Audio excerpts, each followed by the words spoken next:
আসসালামু আলাইকুম সবাইকে। তো সবাই কেমন আছেন? আমরা আলহামদুলিল্লাহ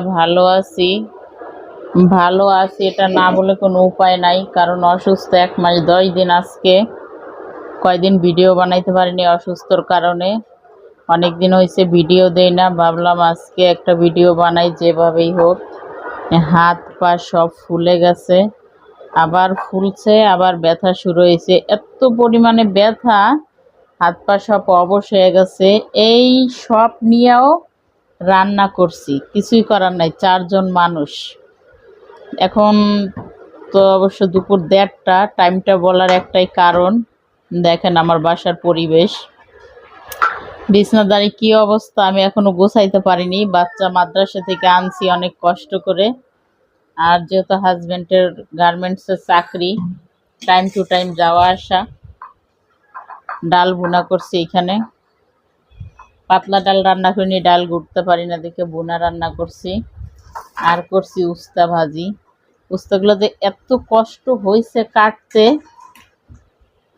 তার উস্তা ভাজি করছি আর ডাল রান্না করছি। এটা আমার ঘরে 2 জনে খায়, 2 জনে খায় না। কিছুই করার নাই, দিয়েই খাইতে হবে।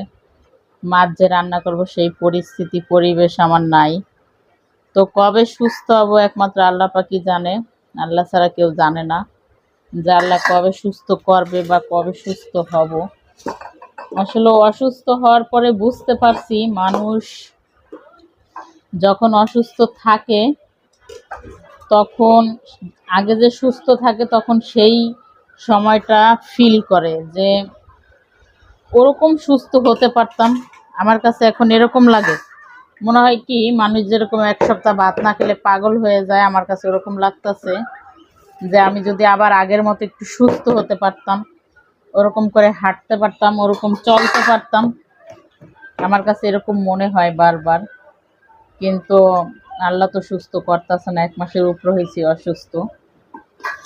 যাক, ধৈর্য ধরে আছি, আল্লাহ একদিন না একদিন সুস্থতা দান করবে। অনেক ওষুধ খেলাম, অনেক ডাক্তারের কাছে গেলাম, তাও কিছু হয় না। তো রান্না করছি দুপুরে,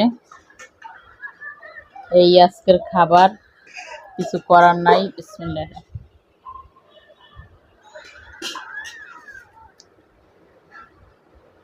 আজকের উস্তা ভাজিটা প্রতিদিনের চেয়ে একটু তিতা হয়েছে। আমি আবার উস্তা ভাজির সাথে লেবু খাই। আপনারা কে কে খান অবশ্যই বলবেন।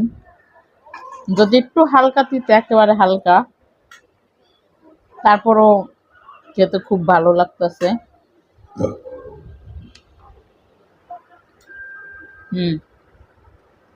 দারুণ লাগতেছে খেতে। আসলে সবকিছু যেমন তেমন, মানুষ অসুস্থ হলে খেতে পারে না, এটা পারে না সেটা পারে না। আমার খাওয়া বন্ধ হয় না, খেতে পারি আমি। যদি জ্বর হয় তাহলে যেই 2-3 দিন শরীরে জ্বর থাকে, ওই 2-3 দিন খেতে পারি না। প্রথম যখন জ্বর আসছে তখন 3 দিন না 4 দিন কোনো খাবার খেতে পারিনি। তারপরের থেকে যে মুখ স্টার্ট হয়েছে, আলহামদুলিল্লাহ আর কমাকমি নাই।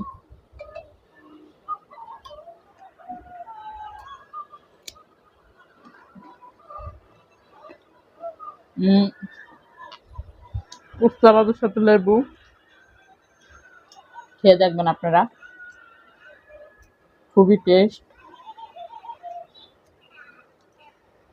আমি খাই সব সময় উস্তা ভাজি ভাত।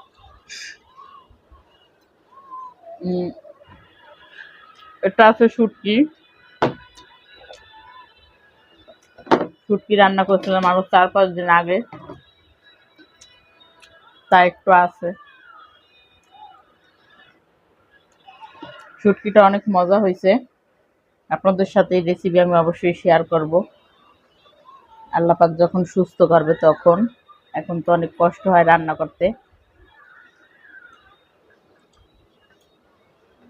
তো সবাই দোয়া করবেন যেন তাড়াতাড়ি সুস্থ হয়ে যায়। ব্যথাটা কমলেই আমি সম্পূর্ণ সুস্থ। আর আপনাদের যদি কারো এরকম হয়ে থাকে যে অমুক ডাক্তারের ওষুধ খেয়ে কমছে, ভালো হয়েছি আমি, তাহলে অবশ্যই ডাক্তারের ঠিকানাটা দিবেন, বলবেন দয়া করে। কারণ আমি বড় তো, এই কারণে আসলে কান্না করতে পারি না। ছোট বাচ্চা হলে আমার মনে হয় কি যে করতে আল্লাহই জানে। চোখ দিয়ে এমনি এমনি পানি পড়ে ব্যথায়। তো কি আর বলবো, সবাই ভালো থাকবেন, সুস্থ থাকবেন। দুপুরে খাওয়া দাওয়া শেষ করি। আল্লাহ হাফেজ।